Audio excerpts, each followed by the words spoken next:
Hey, good evening, ladies and gentle drunks. My name is Kevin Olson. I'm a recovered alcoholic. Hello, hello. Thank you all for being here. I want to welcome you all to the fourth dimension.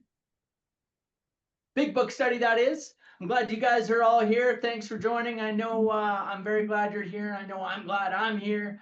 I never feel more alive than when I'm sharing God's message of recovery in the program of Alcoholics Anonymous that I found in a 12 steps of Alcoholics Anonymous that I found in a book called Alcoholics Anonymous that we are going to share today. But I digress. Let's not get ahead of ourselves. First and foremost, let's kick off today, as we always do, with the set aside prayer. It goes a little something like this. Sing along if you know the words. God, please help me to set aside everything I think I know about you, about me, about my fellow man, and about the 12 steps. And please allow me to gain a fresh new vision, perspective, and understanding of what you, what me, what my fellow man, and the 12 steps are all about. Amen. And as this is the fourth dimension big book study, I always like to read the two parts of our book that refer to the fourth dimension. So first, on page 8, Bill Wilson writes that I was soon to be catapulted into what I like to call the fourth dimension of existence. I was to know happiness, peace, and usefulness in a way of life that is incredibly more wonderful as time passes. And then on page 25, Bill Wilson writes that we have found much of heaven and we have been rocketed into a fourth dimension of existence of which we had not even dreamed. Okay, we're going to be catapulted. We're going to be rocketed. And for those who will, for the sake of tradition and custom of the fourth dimension big book study, everyone please put one hand up like this. And everybody please put another hand up like this. And everybody go, oh, yeah. We absolutely insist on enjoying life. Okay, we absolutely insist on enjoying life. I'm going to have fun tonight. I hope you all have fun tonight. It's entirely optional. It's merely a suggestion, but it's highly recommended, man. I'm a fundamental member of Alcoholics Anonymous. I think if you don't have fun, you're going to go damn mental. Hey-o! Okay, so tonight, ladies and gentle drunks, we are going to continue on in our investigation of the fourth step. And I think we'll do a brief recap of everything we've done to date. So a very, very quick overview of resentments, very, very quick overview of fears, and then we'll do sex conduct tonight, and we will be completed step 4, and we will get into step 5 next week. Now, if you are here or you're new, it's lovely to see some new faces to the study here tonight. If you've never been through this work before, please understand what I am going through tonight is going to be a super fast crash course in resentments and a super fast crash course in fears. Okay, and please understand that we have just spent the last 2 or 3 weeks going through these in depth. Okay, and all of those studies that we've done are all on YouTube, so you can go back and go through them as a refresher. I'm just going to go through these very, very quickly, and then we'll get into sex conduct as I mentioned. So just let me find. There we go.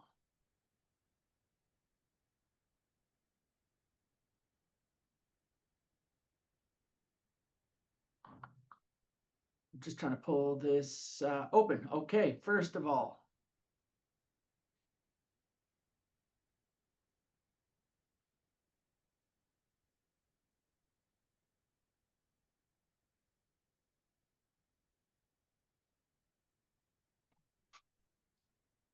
hang on. I got it. I'm just a little having a computer issue here. Here we go.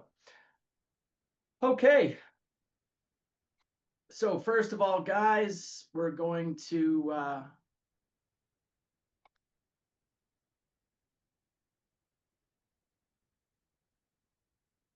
There you go. Can you see what I'm sharing? Can you see that right now? Okay, so very simply, guys, we're going to make a 4-column inventory. So just to refresh everyone's memory, okay, our book says, being convinced that self manifested in various ways is what had defeated us, we considered its common manifestation. So in step 4 in the Big Book of Alcoholics Anonymous, we are indicated to look at the 3 common manifestations of self that we look at in step 4. Those 3 common manifestations of self are resentment, and then we're going to look at fear, and then we're going to look at our sex conduct, okay? And so right now, this is for a resentment inventory. Column 1, who do we resent? Column 2, why do we resent that person? In 19 words or less, as indicated on page 65. In the examples there, Bill never uses more than 19 words. Number 3, affects my. Does it affect my? What are they? Let's look at the security on page 65. On our grudge list, we said opposite each name our injuries. Was it self-esteem, security? And remember, there's 3 types of security: financial, emotional, and physical security. Our ambitions, personal or sex relations, which had been interfered with. Okay, then in between column 3 and column 4, we're going to say a quick prayer. Prayers are on page 67 and page 552. On page 67, we ask God to help us show them the same tolerance, pity, and patience we would cheerfully grant to sick friend.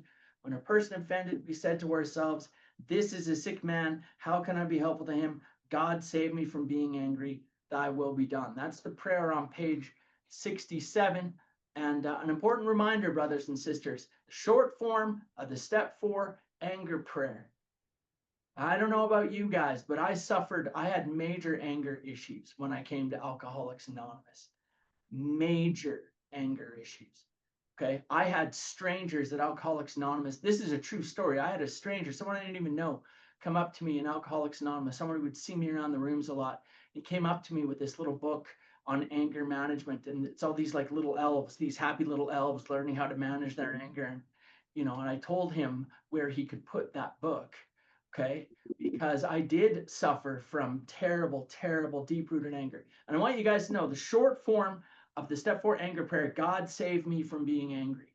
God save me from being angry. If there's one thing that you take away from all of this work that we've done on resentment over the last few weeks, God save me from being angry. That at least puts the power where it belongs. That at least tells me, if I'm saying that prayer, that tells me 2 things. Number 1, I have paused and I'm aware, and I'm being self-aware enough to know that I am experiencing anger. Okay. And I've risen to a level of consciousness above my emotions to observe that I'm in anger right now. And then I'm applying the tool. God save me from being angry. That is an incredible tool. And it will change your life if you suffer from anger as I suffered from anger.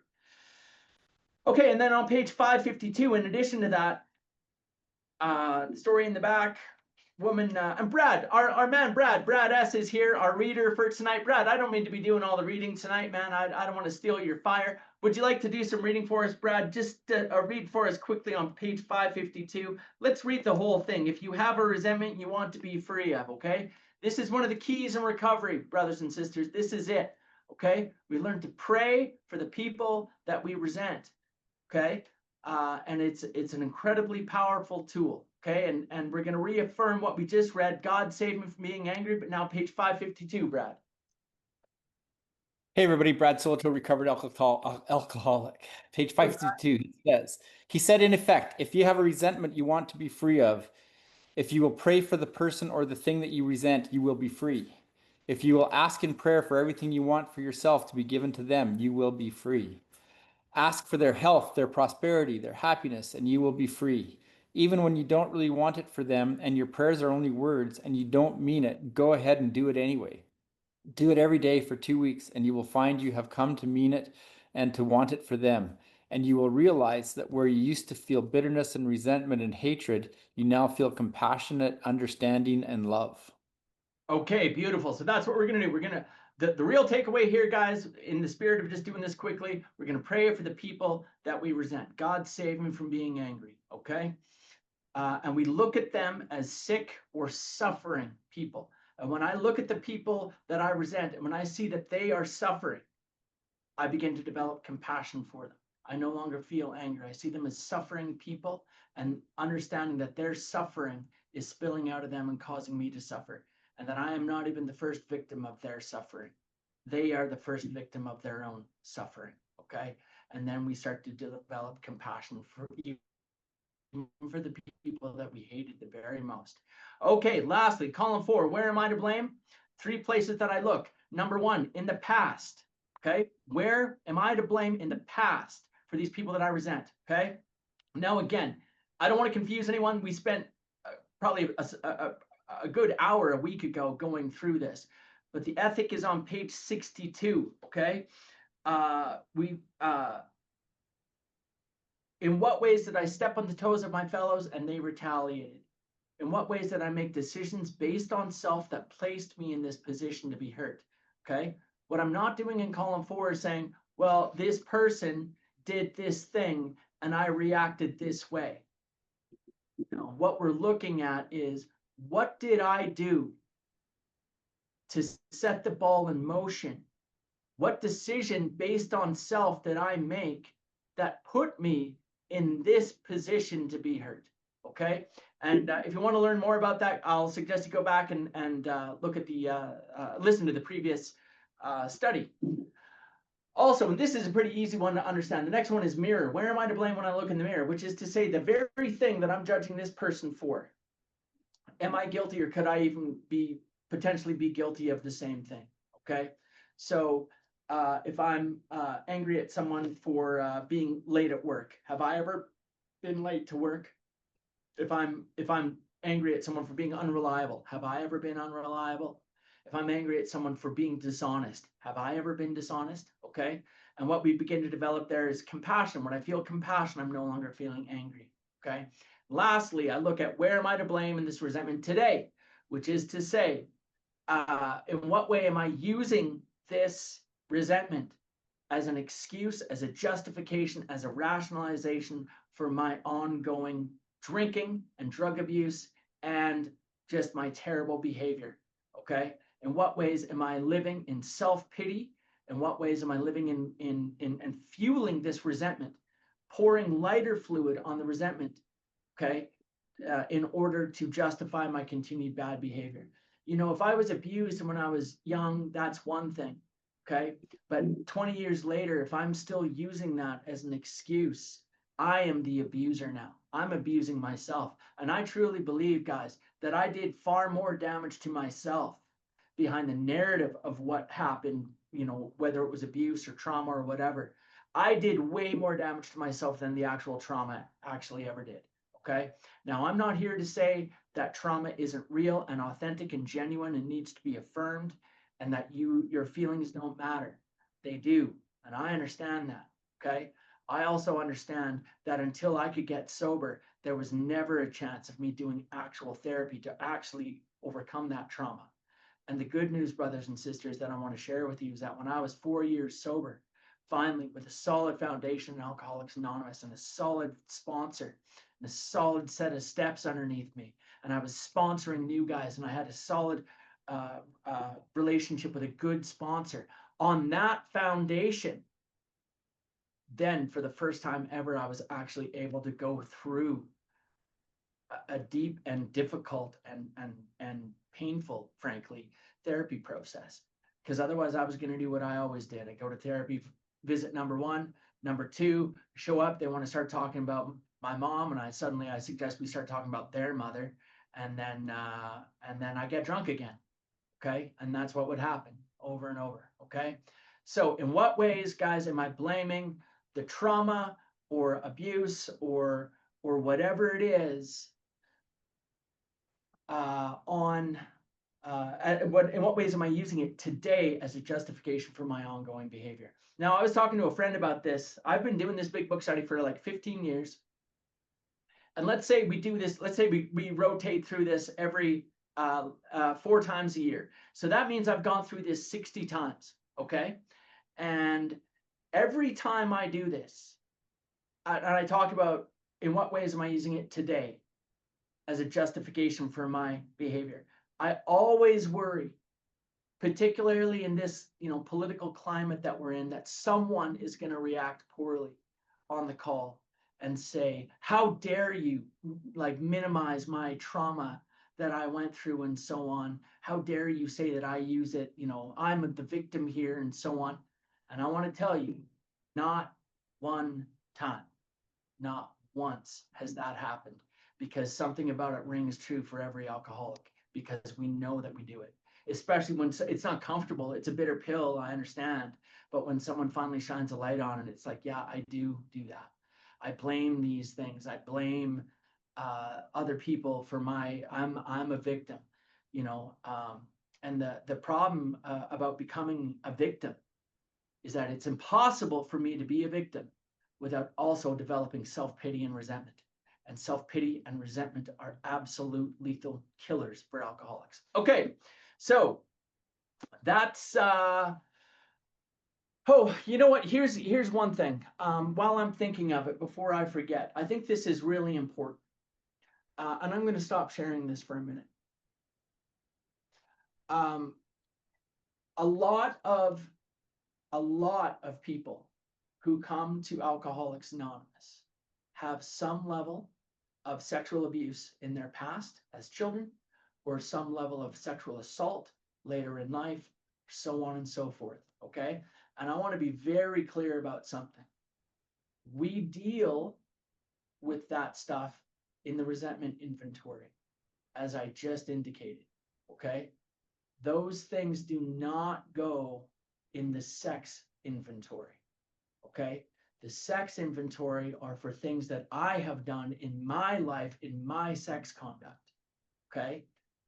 And I heard someone just the other day who is, I think, known to be a pretty established big book authoritarian in our program, talking about dealing with sexual abuse in the sex conduct inventory. And I couldn't disagree more strongly about that.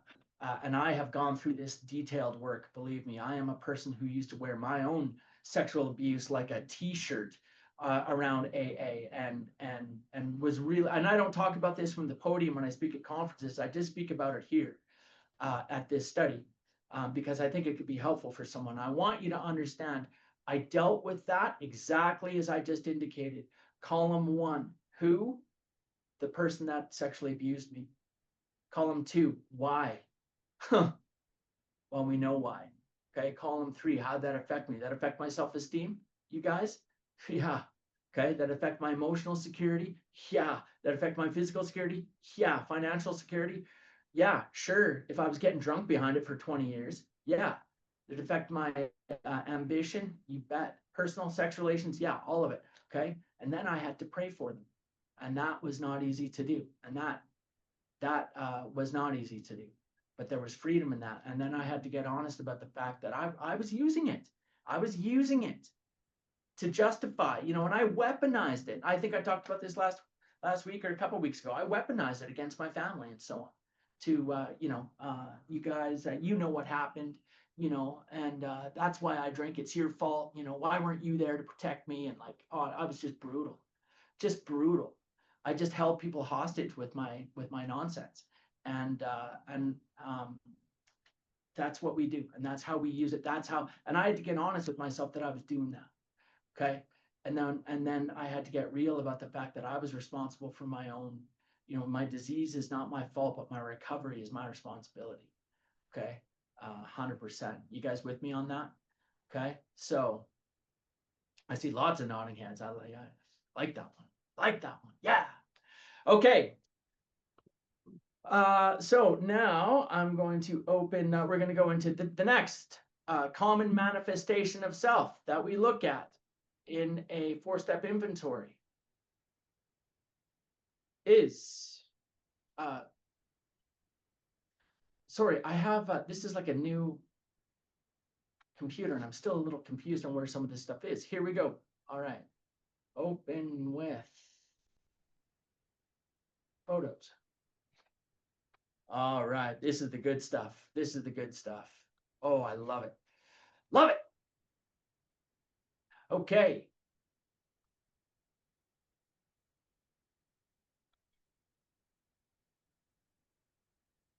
Okay, you guys can see that. This is a step 4. I should probably write like fears at the top, but you can figure it out.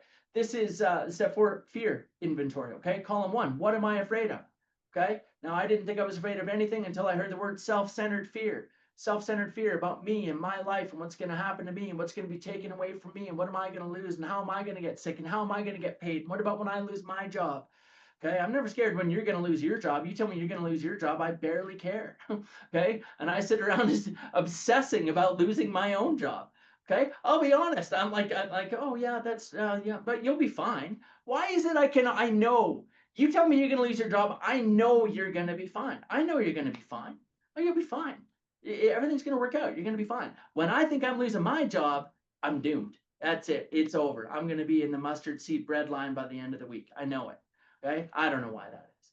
It's because I don't have trust and I don't have faith. And we're going to talk about that in a minute. Okay. So column 1, what is the fear? What am I afraid of? Okay. The 3 types of fear I can have. Number 1, I'm going to lose something I have. Number 2, I'm not going to get something I want. Number 3, I've done something I shouldn't have done and I'm going to get caught. Okay. The common denominator in all 3 of those fears is me. I'm not going to get what I want. I'm going to lose something I have. Self-centeredness, self-centeredness is the root of all of our troubles. Okay. And fear develops out of this obsession that I have with myself. The most dangerous place in the world for me is sitting at home alone thinking about myself. Okay.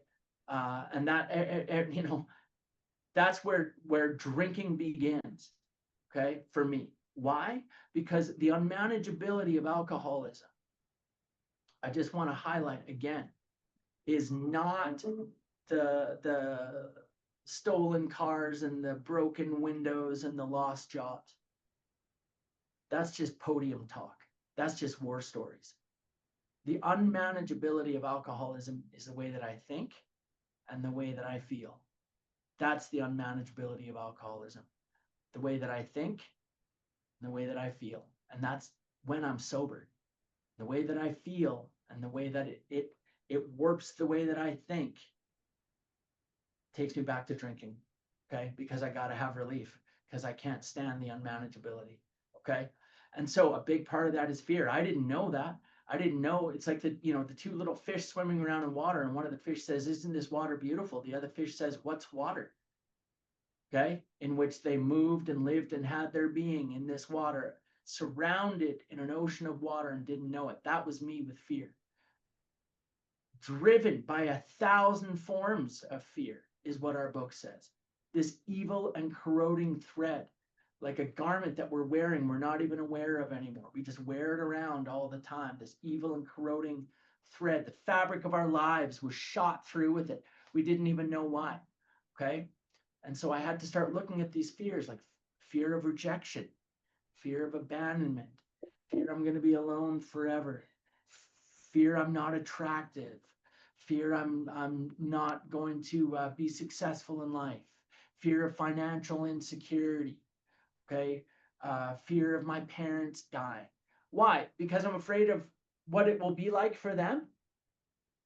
No, because I'm afraid of how I'm going to feel and what's going to happen to me. Okay. I wish it wasn't that way, but it is.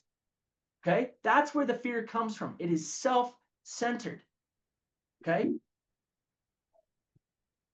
You want to know the battle cry of this alcoholic a lot of the time? It's really 4 words.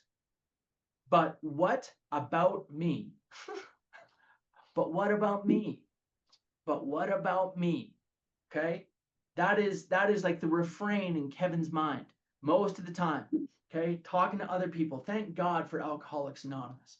And thank God, little by little, I have learned how to take this sick, selfish only child, this, I call him little King Kevin, and stop obsessing about me and my life and myself and start thinking about you.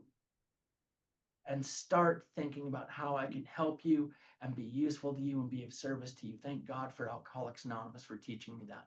So column 1, what is the fear? Column 2, why? Why do I have this fear? Okay, and we write it down. There's no wrong answers.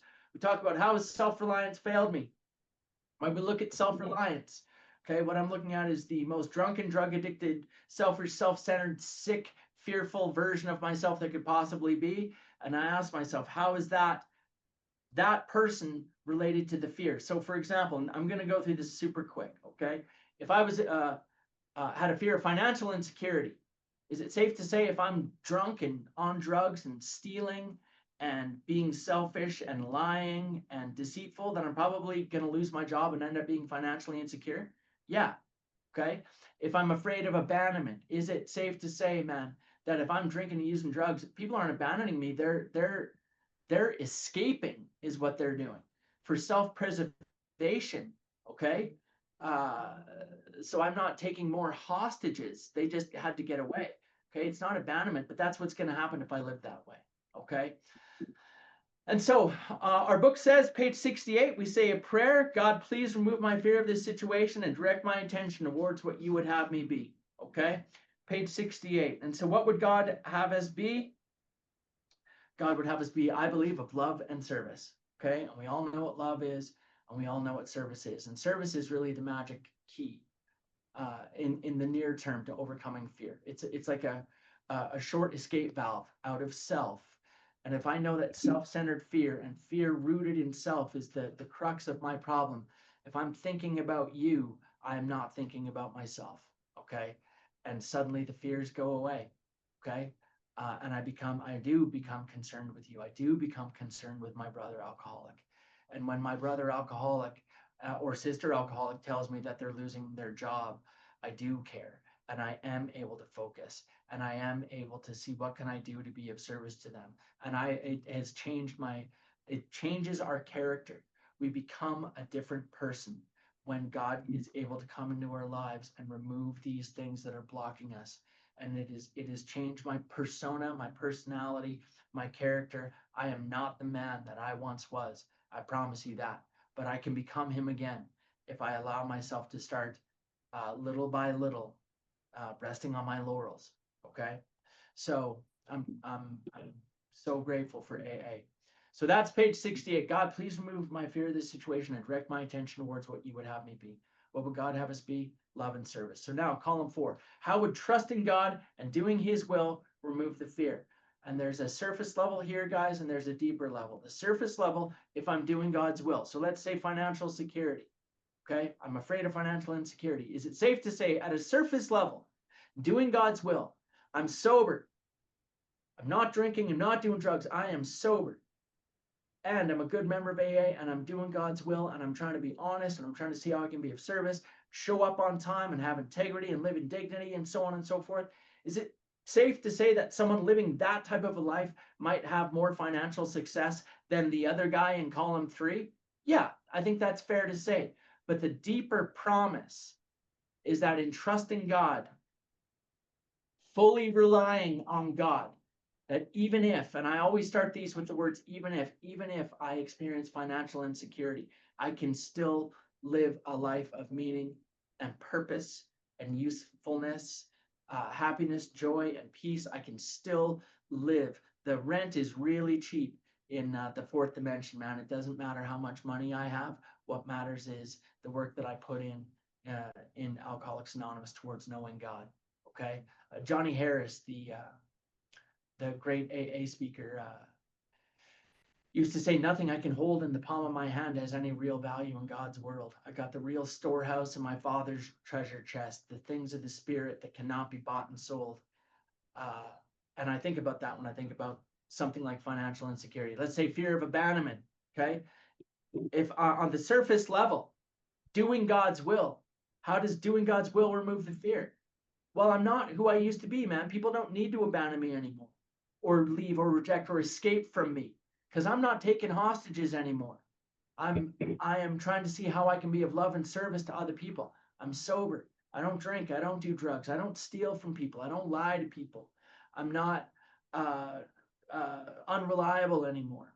And is it safe to say someone like that is probably not going to be as rejected and abandoned by other people? Yes. Okay. So now the deeper promise, though, the deeper promise, trusting God, is that even if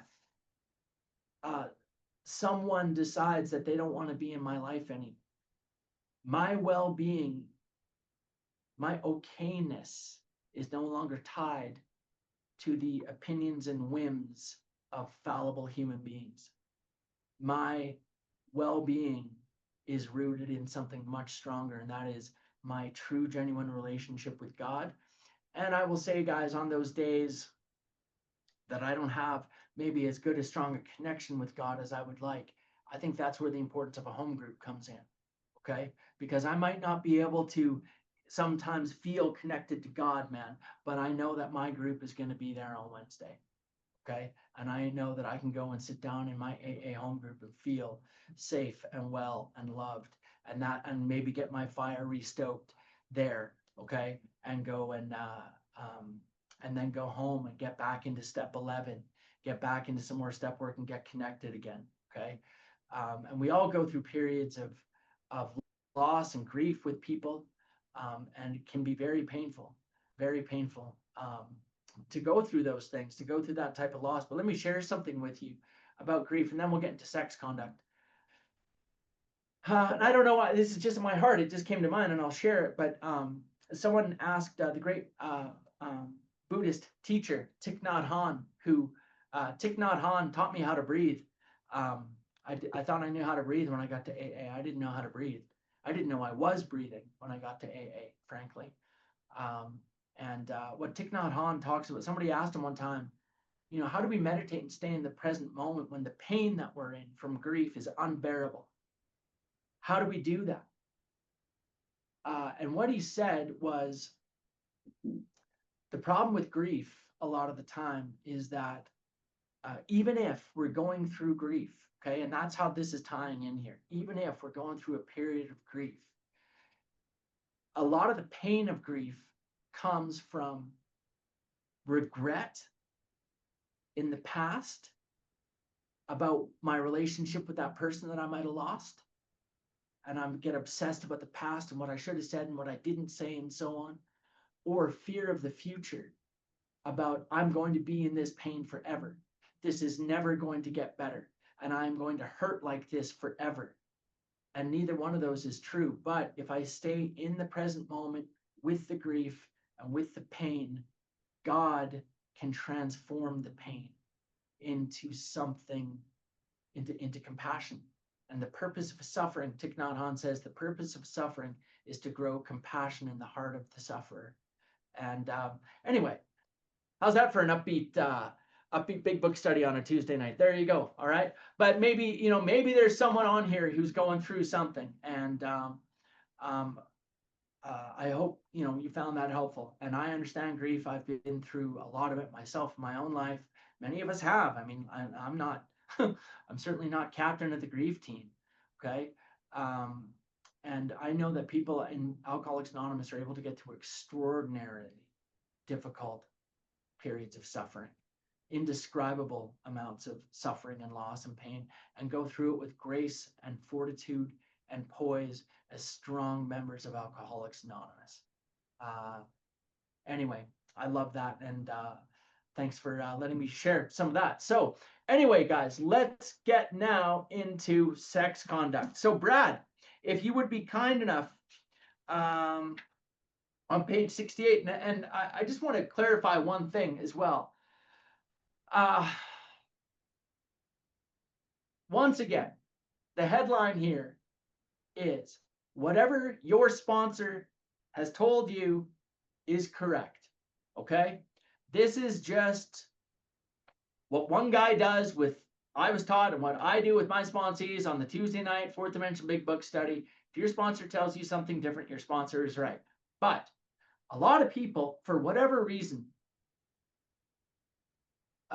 in their step 4, are convinced that this is resentment, fear, sex conduct, and harms to others. Harms to others. Also, we have to write down all of our harms to others. Like, I think if that's what they wanted us to do, they would have been pretty clear about it. In fact, I think they have been pretty clear about it. So Brad, on page 68, just read the first 3 words of the last paragraph, please. Now about sex. I think it's pretty clear what we're going to be talking about. I think if they wanted it to say now about sex and harms to others, we would have written sex and harms to others. And I think part of the reason why people want to talk about sex and harms to others is that so that they can talk about harms to others and not have to talk too much about sex. Okay. And that's exactly, brothers and sisters, why we have to talk about it. Okay. The joke I always make about sex conduct inventory is like, why are we talking about it? Here's exactly why. Because if I was with a sponsee and let's say we were like in a mall food court and we're talking about their step 4, I would say, well, the 3 common manifestations of self that we talk about in the step 4 are resentment and fear, sex conduct. Okay? And that is exactly why we need to talk about it, because there is so much guilt and shame and secrets and darkness hidden in most of our sex lives. Not everyone's, okay? I've listened to hundreds of step 5s and I have heard everything that there is to hear. In fact, when I listen to a step 5 these days, I'm like, man, I hope there's something new. I hope there's something juicy in here, like something, at least get an eyebrow raised, like, nothing. I've heard it all. But I will say, and we're going to read it today. Some of us would have us on a straight pepper diet, and some of us would have no flavor for our fare. But our book does say we all have sex problems, okay? And for those who do, there is always something in sex that maybe it was hidden sex conduct when we were younger, okay? And again, what is this not about? This is not about sexual abuse that was done to us. That is covered in step 4, resentment. That's where we deal with that. This is not, if something happened to me when I was a child, there's nothing wrong with that. However, one of the things I hear a lot about are people with little kids that are playing doctor, okay? And there's a word for it.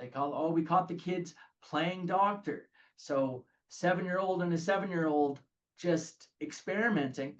But man, I took that stuff with me for years and held on to it and thought I had done something wrong and thought I was dirty and thought all that stuff. But I had to get it out and I had to get it down. And that stuff was keeping me in a prison of self. And believe me, and then later on in my life too, there was more to be revealed. You know what I'm saying?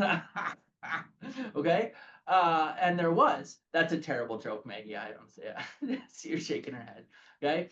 There was more. Okay. And I had to get clear of it. Okay. And I'll tell you something. When I so just a little bit of a prelude to next week when we talk about step 5. The first question I ask in step 5 is, tell me the worst thing you've ever done. Number 1, tell me the worst thing you've ever done. Okay. A lot of the time, that worst thing you've ever done, for men anyway, I don't listen to women's 5th steps, but for men, a lot of the time has to do with something to do with sex. And later at the end of a step 5, when I say, tell me the thing that you left out, what'd you leave out? What are you still hiding? I promise you, it's not, oh, I forgot to tell, I didn't want to tell you about this resentment that I had. I didn't want to tell you about this fear that I had. It always is some type of hidden sex conduct. So that's why we need to talk about it, because there's so much guilt and shame and secrets and darkness hidden in this area of our life. And that's why we're going to get into it. Okay. So also in terms of harms to others, I'm pretty sure that they were clear about when we write down our harms to others. In fact, there is a step exactly specifically designed for us to write down our harms to others. And that's in step 8. Okay, so I think it's pretty clear. We're talking just about our sex conduct here. So let's get into it, Brad. Bottom of page 68. Now about sex. Many of us needed an overhauling there, but above all, we tried to be sensible on this question. It's so easy to get way off the track. Here we find human opinions running to extremes, absurd extremes perhaps. One set of voices cry that sex is a lust of our lower nature, a base necessity of procreation. Then we have the voices who cry for sex and more sex, who bewail the institution of marriage, who think that most of the troubles of the race are traceable to sex causes. They think we do not have enough of it or that it isn't the right kind. They see its significance everywhere. One school would allow man no flavor for his fare, and the other would have us all on a straight pepper diet. We want to stay out of this controversy. We do not want to be the arbiter of anyone's sex conduct. We all have sex problems. We'd hardly be human if we didn't. What can we do about them? We reviewed our own conduct over the years past. Where had we been selfish, dishonest, or inconsiderate? Whom had we hurt? Did we unjustifiably arouse jealousy, suspicion, or bitterness? Where were we at fault? What should we have done instead? We got this all down on paper and looked at it. All right, and Brad, we just read the real essence of the step 4 sex conduct inventory, okay? So if you can see this, column 1 is who did we hurt, okay? And in this scenario, like it's not just people that we had sexual relations with, okay? It could be other people who were harmed in like relations of theirs, okay? So if I was very bad to a girlfriend in high school, as an example, I will, that didn't happen for me, but let's say I probably may have caused harm to her parents as well, or maybe her brother or whatever, who knows, okay? But I want to look at other people around the situation that were also harmed. If I did something that I was embarrassed or ashamed of, you know, is there anyone else that might have been embarrassed or ashamed of that? If I was cheating, or maybe I wasn't even cheating, I was just having relations with a woman who I knew was married or had a boyfriend or whatnot, I was also harming that friend or that boyfriend, okay? Also, guys, you know, and I think it's, you know, we need to talk about the fact that this is one of the things in step 4. This is the only thing, like resentment, fear, or sex conduct. This is the only thing that can become an addiction of its own, okay? And sex addiction is real, and we need to be on the lookout for it with our sponsees, okay? So depending on the severity of what's going on in column 1, and that can include, you know, sex trade workers and certainly, of course, pornography, all of that stuff. To what extent is it out of control? And to what extent can we apply it to the same cycle of alcoholism that we would hear, but we just adhere to sex addiction? To what extent have they said, okay, I'm never going to watch porn again, or I'm never going to go to that massage parlor again, or whatever it is? And I've heard it a lot of times, and then next thing you know, they find themselves back, okay?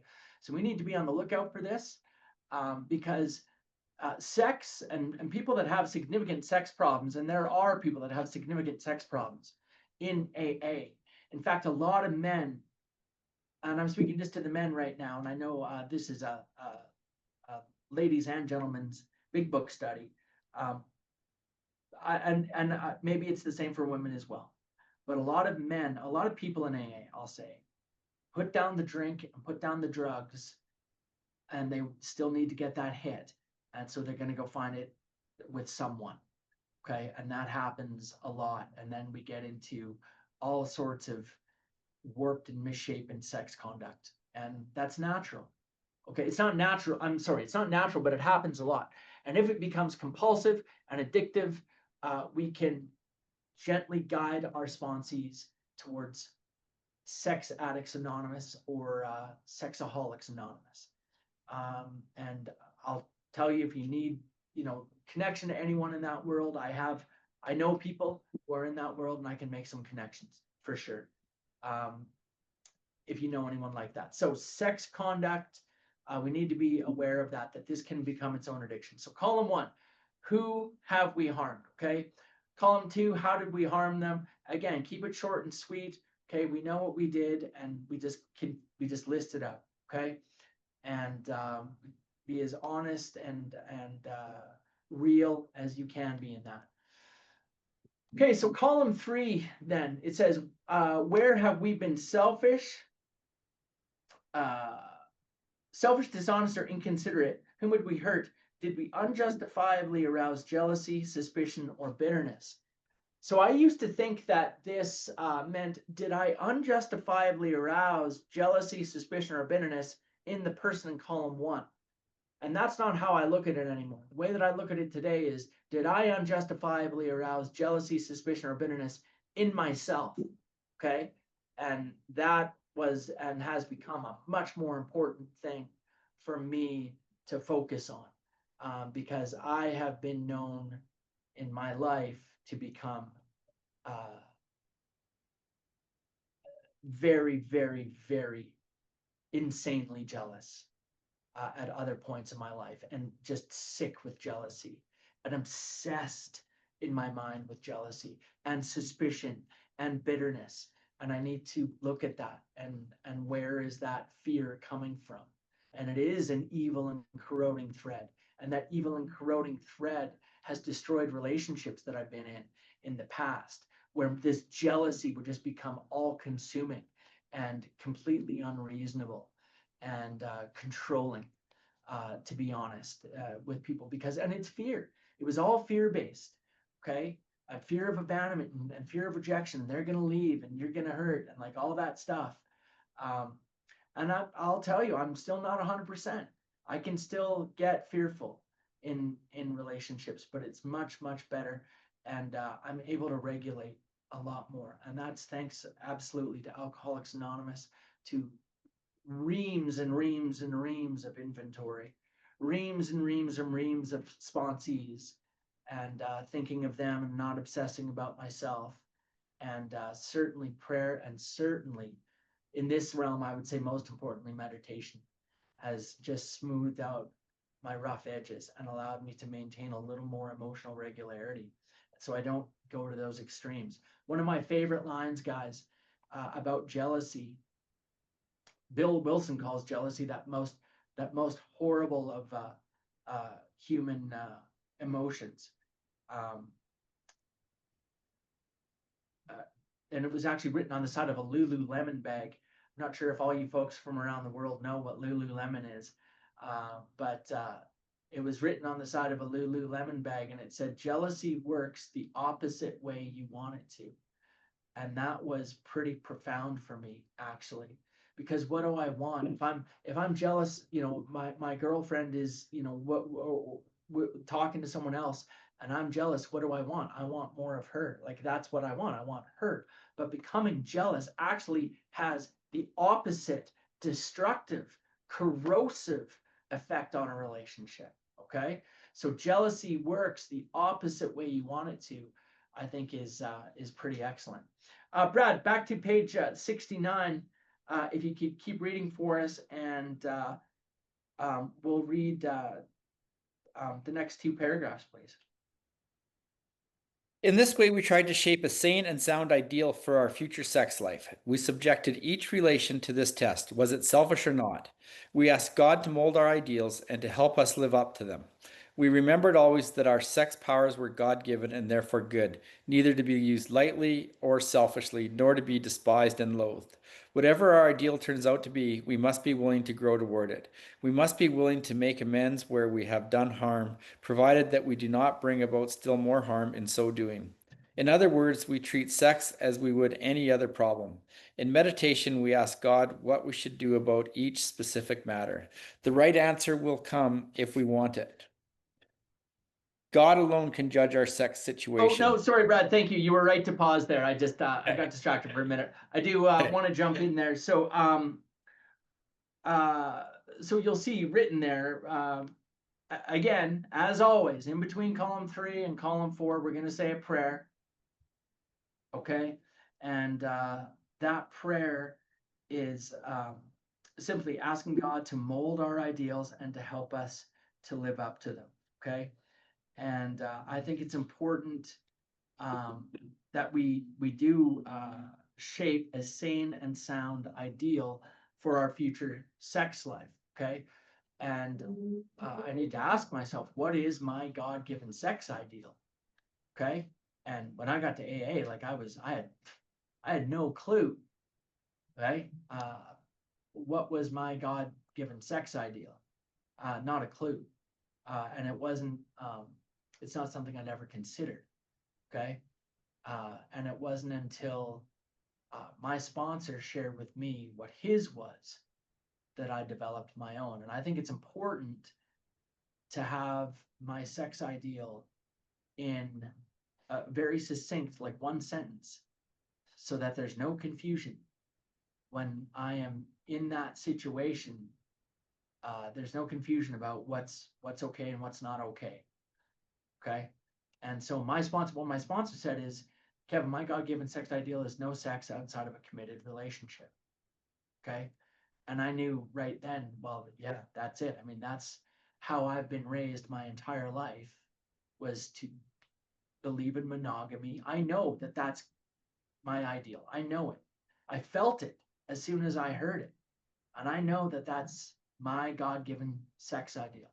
No sex outside of a committed relationship. For others, it can be lots of different things. And I will say that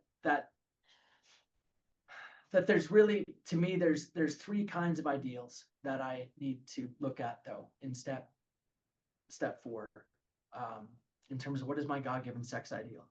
There is a baseline, bottom line sex ideal: no sex outside of a committed relationship. Okay.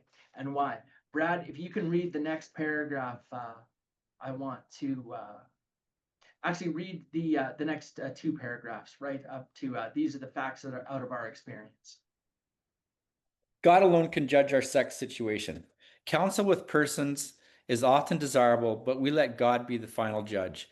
We realize that some people are as fanatical about sex as others are loose. We avoid hysterical thinking or advice. Suppose we fall short of the chosen ideal and stumble. Does this mean we're going to get drunk? Some people tell us so, but this is only a half truth.